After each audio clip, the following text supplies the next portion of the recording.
మొన్ననే అవసరం నిన్నే మార్చాల్సి వస్తుంది అనే మాట వాడారు వాడొచ్చు, ఎందుకంటే బహిరంగంగా అందరికీ తెలుసు 8 సీట్లు బీజేపీకి రావడంలో అందులో ఒక 4 సీట్లు అయితే ప్రత్యేకంగా ఈయన గెలిపించినాయి, అందులో అనుమానమే లేదు. నేను ఒకటి చెప్తా, ఈ 4 ఒక్కొక్క దాన్ని కూడా మాట్లాడితే గంట అవుతుంది. ఇప్పుడు బొంతు రామ్మోహన్ మేయర్ క్యాండిడేట్, మేయర్గా ఉన్నాడు. ఆయనకు ప్రతి డివిజన్లో బలం ఉంది. ఈయన రమ్మంటేనే వచ్చిండు ఆయన పార్టీలకు. ఆయనకి ఇచ్చింది ఏంది, ఏదలుచుకున్నది ఏంది, సికింద్రాబాద్ టికెట్. సరే, కొన్ని కారణాల వల్ల టికెట్ ఇవ్వలేదు అనుకుందాం, ఆయన ఇన్ఛార్జ్ ఎక్కడ పెట్టాలి? సికింద్రాబాద్లో పెట్టాలి. ఎందుకంటే ఆయన మేయర్గా పనిచేసినప్పటికీ బలం ఉన్నది కాబట్టి. తీసుకుపోయి ఆ కొండ విశ్వేశ్వరరెడ్డి నిలబడ్డ చేవెళ్ళ కాన్స్టిట్యున్సీలో రంజిత్ రెడ్డి కోసం మహేశ్వరంలో ఆయనను పెట్టారు. మహేశ్వరంకు జిహెచ్ఎంసీకి సంబంధం లేదు, రాకుండా ఆపిన్లు. అంటే కిషన్ రెడ్డిని గెలిపించాలనే క్లియర్ విజన్ లేకపోతే రేవంత్ రెడ్డి ఆ పని చేయడు కదా. కనీసం టికెట్ ఇవ్వలేకపోయినాం, దానంను గెలిపేమని చెప్పాలి కదా. రెండవది, వాస్తవంగా వాళ్ళిద్దరిలో కూడా బలాబలాలు చూసుకుంటే మొత్తం డివిజన్లలో బలం ఉన్నదేమో రామ్మోహన్కు, కేవలం ఖైరతాబాద్లో బలం ఉన్నదేమో దానంకు. అదొక పెద్ద అంటే కుట్ర. మా కిషన్ రెడ్డి గెలిపించాలి. 2 సార్లు ఎంపీగా కరీంనగర్ పోటీ చేసిన జీవన్ రెడ్డిని ఆయన ఒక్క కాన్స్టిట్యున్సీ ఉన్నదనే దాంతో జగిత్యాల పోటీ పెట్టడం అనేది క్లియర్గా అరవింద్ని గెలిపించే ఒక సిగ్నల్.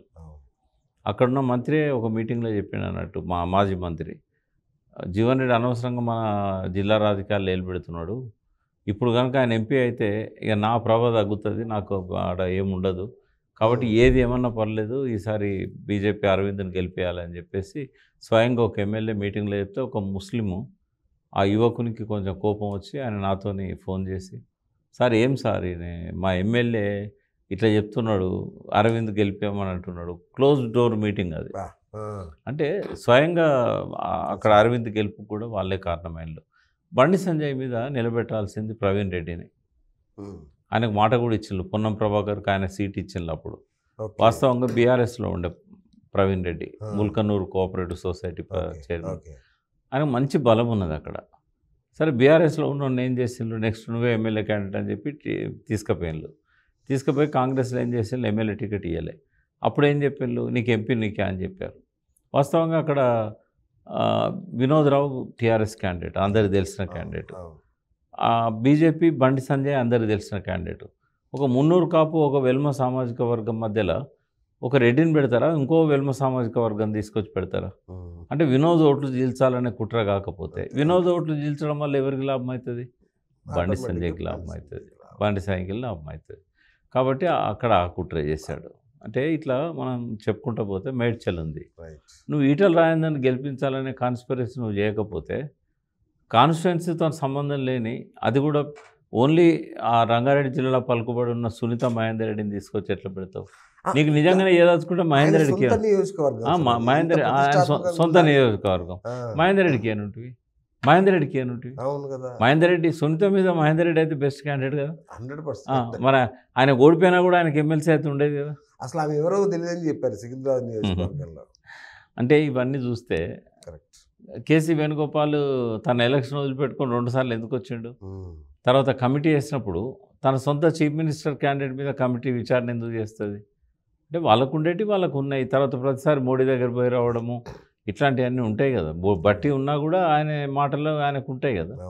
పైనుంచి ఎన్ని మాట్లాడినా లోపల హాట్ లైన్ ఉంటుంది, ఫోన్. రైట్ సార్, నువ్వు నేర్పిన విద్యే నీరజాక్ష అంటున్నాడు ఏమన్నా అంటే రేవంత్ రెడ్డి ఈ చేరికల విషయంలో. అంటే అది రేవంత్ రెడ్డి కేసీఆర్ పరిమితం కాదు. రేపు ఏ చీఫ్ మినిస్టర్ వచ్చినా కూడా గోడలు దూకేటోళ్ళు ఉంటారు, పోయేటోళ్ళు ఉంటారు. రాజకీయాలకి వెళ్ళి కొన్ని విలువలు మాయమైనాయి. ఒకటి ఏంటంటే కృతజ్ఞత లేదు. తర్వాత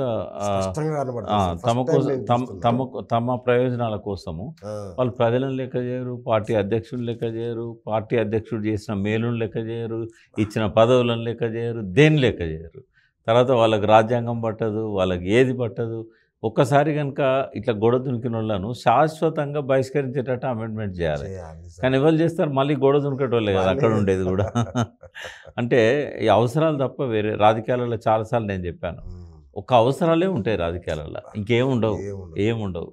కాబట్టి పోయేటోళ్ళ గురించి మనం ఎంత తక్కువ మాట్లాడుకుంటే అంత మంచిది. ఎందుకంటే వాళ్ళ చేతిలో నెత్తి లేదు, వాళ్ళ చేతిలో కత్తి లేదు. టీఆర్ఎస్ బలము వాళ్ళ చేతిలో లేదు, బలహీనత వాళ్ళ చేతిలో లేదు. కరెక్ట్. వాళ్ళని ప్రజలు గెలిపించారు టీఆర్ఎస్ తరఫున. ఇవాళ వాళ్ళు ఇల్లుంటే ఏమన్నా సీఎం అవుతారా కేసీఆర్? అయ్యే అవకాశం ఉందా? లేదు, లేదు. ఈ 6 ఎమ్మెల్సీలు పోకుండా ఉండి ఉంటే ఆయన ఏమన్నా సీఎం అయ్యేవాడా? కేటీఆర్ సీఎం అయ్యేవాడా? ఏమవుతుంది? అసెంబ్లీలో మొత్తుకునే వాళ్ళలో కొంత సంఖ్య తగ్గుతుంది, అంతకుమించి ఏమన్నా అవుతుందా?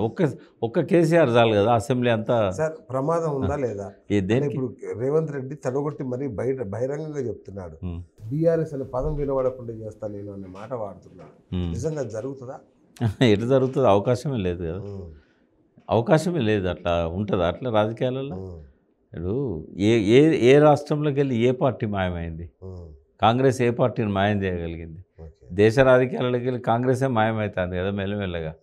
3 సార్లు ఎలక్షన్ జరిగితే కూడా పట్టుమని 100 సీట్లు గెలిచే పరిస్థితి లేని వాళ్ళది. వాళ్ళే మాయం చేస్తామంటారు కానీ వాళ్ళే మాయమవుతారు. రేపు ఇప్పుడిప్పుడే కళ్ళు తెరుస్తున్నారు ప్రజలు.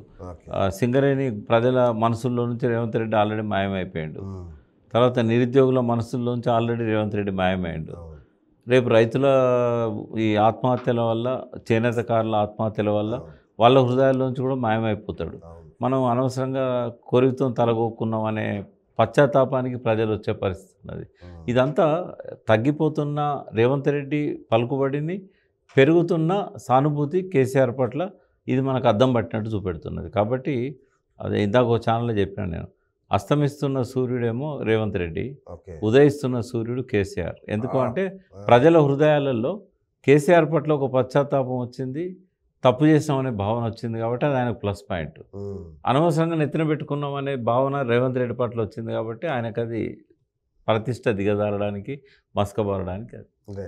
సార్ ఇప్పుడు జనం ఒక మాట అన్నారు సార్, ఇది జనంలో ఉన్న మాట, కేసీఆర్ ఇప్పటికీ ఫామ్ హౌస్ వదిలి రావట్లేదు, కేటీఆర్ ఇప్పటికీ ట్విట్టర్ వదిలి రావట్లేదు, వీళ్ళిద్దరు ఇక్కడే ఉంటారా?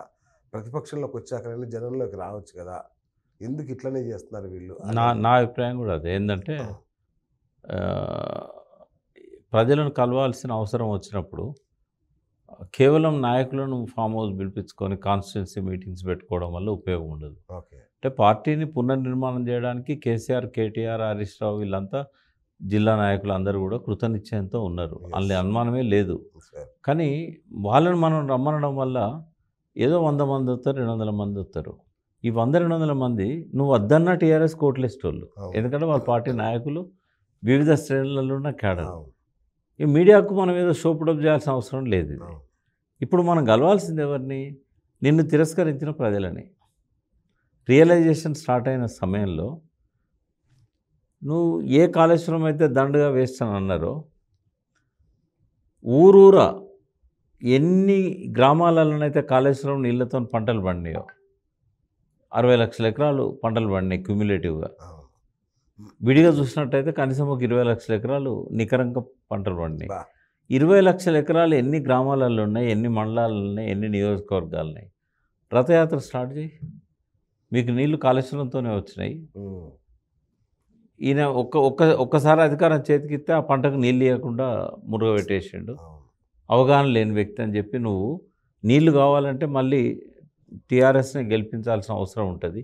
ఇప్పుడు నేను ఎన్నికల కోసం రాలేదు, మీరు ఏం తప్పు చేసిందో మేము ఎక్కడ మీకు చెప్పలేకపోయినామో ఆ విషయాలను అర్థం చేయించడానికి నేను వచ్చిన. ఏదైనా ఉంటే నాతో డిస్కస్ చేయండి, మీరు మీ డౌట్స్ ఏమున్నా నేను క్లియర్ చేస్తా. 59 లక్షల కోట్ల, వేల కోట్ల నుంచి 2 లక్షల కోట్లకు నేను బడ్జెట్ని తీసుకుపోయినా. ఎంతసేపు అప్పు గురించి మాట్లాడతారు తప్ప ఆదాయం గురించి మాట్లాడతలేరు. మా పాలనలో జరిగిన ఫలితాలు ఇవి. తెలంగాణ అప్పుడు ఎట్లున్నది, ఇప్పుడు ఎట్లున్నది, అప్పుడు కరెంట్ ఎట్లుండే, ఇప్పుడు ఎట్లుంది, అప్పుడు చెరువులు ఎట్లున్నాయి, ఇప్పుడు ఎట్లున్నాయి, సాగునీరు అప్పుడు ఎట్లుండే, ఇప్పుడు ఎట్లున్నది, పథకాలు అప్పుడు ఎట్లుండే, ఇప్పుడు ఎట్లున్నాయి. 250 ఇచ్చిన కాంగ్రెస్ ఇవాళ 3,000 రూపాయల దాకా పోయింది, 4,000 రూపాయలు కూడా అవుతుంది రేపు. ఈ హామీలు అమలు చేసే అవకాశం ఉందా? ఇవన్నీ విషయాల మీద జనాన్ని ఎడ్యుకేట్ చేసుకుంటా ఓ 2 నెలల దాకా మళ్ళీ బ్యాక్ ఫామ్ హౌస్కి రాకుండా కనుక కేసీఆర్ బయలుదేరితే ఆ మెసేజ్ వేరిపోతుంది, ఆ ప్రజల లోపల చైతన్యం పెరుగుతుంది, ఆ సోయి తెప్పించే శక్తి ఆయనకే ఉంది. కానీ ఎలక్షన్స్ ఇప్పుడు లేవు కదా, ఇప్పుడు తిరిగితే వేస్ట్ అని అన్నట్లు అనుకుంటున్నారా? ఇప్పుడు కేసీఆర్ గారు ఎలక్షన్ల కోసం చూడరు. ప్రజలలో ఏదైతే తన పట్ల మసకబారిందో ప్రభ దాన్ని నిలబెట్టుకునే ఆలోచన చేయాలి. సూపర్. కాబట్టి ఇక్కడ ఫామ్ హౌస్కు వాళ్ళని పిలిపించడం, ఫామ్ హౌస్లో మాట్లాడడం అనేది మన ప్రతిష్టను పెంచడం కష్టం దాని ద్వారా. ఓన్లీ క్యాడర్లో ఏంటంటే వాళ్ళకు తృప్తి ఉంటుంది, మా సార్ని కలిసినాం, అంత మించి ఏం దానివల్ల ఫలితం ఉండదు. వీళ్ళు అనుకున్న ఆశించిన ఫలితం అయితే రాదు. ఇప్పుడు టైం కూడా లేదు బిఎస్. ఇప్పుడు లోకల్ బాడీ సెలక్షన్స్ ఉంటాయి, జనవరి దాకా కూడా పోవు. లోకల్ బాడీ సెలక్షన్స్ ఎప్పుడైనా పెట్టవచ్చు. లోకల్ బాడీ సెలక్షన్స్ పెట్టే వరకు, ఎందుకంటే టర్మ్ అయిపోయింది కదా, మొన్నటితోనే అయిపోయింది. జనగణన ఏదో అయ్యేసరికి డిసెంబర్ అవుద్దన్న మాట ఏదో వాళ్ళు మొక్కుబడిగా చేసి చేయొచ్చు. ఎప్పుడు చేసినా కూడా ఇంకా డిసెంబర్ దాకా పొడిగిస్తే కాంగ్రెస్కి అడ్వాంటేజ్ ఉండొచ్చు. ఏమనంటే ఒకటేమో అడ్వాంటేజ్ ఉంటుంది, ఒక డిసడ్వాంటేజ్ ఉంటుంది. అడ్వాంటేజ్ ఏముంటుందంటే ఈ చిన్న చిత్క లీడర్లందరినీ, అవకాశవాదులను కాంగ్రెస్లోకి తెచ్చుకుంటారు. అక్కడ ఆ మేరకు ఆ నాయకుని కంట్రోల్లో ఉండే జనాలు అక్కడ కొంత వీక్ అవుతుంది. కొన్ని అవిశ్వాస తీర్మానాలు ఎట్లయితే పెట్టారో ఇప్పుడు అవిశ్వాస తీర్మానాలు ఉండే, ఎందుకంటే టర్మ్ అయిపోయింది కాబట్టి ఆ మాజీలను అందరినీ కూడా వాళ్ళ దిక్కు తెచ్చుకుంటారు. ఇట్లాంటివి చేయడం వల్ల కొంత బీఆర్ఎస్కు నిర్మాణపరంగా పలుకుబడి తగ్గుతుంది, జనంలో కూడా కొంత బలం తగ్గుతుంది. కానీ రెండవది ఏం జరుగుతుందంటే ఈ ఒక్కొక్క దాని మీద భ్రమలు తొలగిపోతూ ఉన్నాయి. కాబట్టి సింగరేణి విషయంలో కార్మికులకు ఏంటంటే ఇలా కోపంగా ఉన్నారు కార్మికులు. కేసీఆర్ 10 ఏళ్ళు ఉన్నా వేలం వేయలేదు, ఇలా రాగానే వేలం వేసిండు అన్నాడు. అంటే ఇట్లాంటి విషయాల వల్ల తర్వాత రేపు ఈ విచారణలకు సంబంధించి ఏమి తేల్చరు, వాళ్ళు అయ్యేదేం లేదు. వీటి వల్ల ఏమవుతుందంటే బీఆర్ఎస్ రేవంత్ రెడ్డి ప్రభుత్వం పట్ల భ్రమలు తొలగిపోతూ ఉంటాయి. ఆయన ఈ రుణమాఫీ తప్ప ఇంకేం చేయలేడు. బస్సులో చేస్తాడా సార్? రుణమాఫీ చేస్తే ఆ అభివృద్ధి అనేది ఉండదు ఇక, ఎందుకంటే 30,000 కోట్లు ఇప్పుడు ఇవ్వాలి కదా, ఇంకా పెట్టడానికి ఏముంటాయి, జీతాలకు ఈ రుణమాఫీకే సరిపోతాయి డబ్బులు. ఆయన 2 మార్గాలు ఉంటాయి ఆయన ముందట. ఒకటి అభివృద్ధికి కేటాయించిన డబ్బులను డైవర్ట్ చేయాలి, లేదా మళ్ళీ పెద్ద మొత్తంలో అప్పు తేవాలి. చూస్తున్నారు వీళ్ళు. అదే ఏది చేసినా కూడా ఆయన పర్ఫార్మెన్స్ అయితే బాగుండదు ఈ విషయంలో, ఎందుకంటే అలవిగాని హామీలు ఇచ్చారు కాబట్టి. రోజు రోజుకి 7-8 నెలలు పొడిగించడం వల్ల ఆయన ప్రభ తగ్గుతూ ఉంటుంది. దీనివల్ల ఆల్టర్నేటివ్ కేసీఆర్ పట్ల సానుభూతి పెరుగుతూ ఉంటుంది. కాబట్టి ఇలా విన్ విన్ సిచ్యువేషన్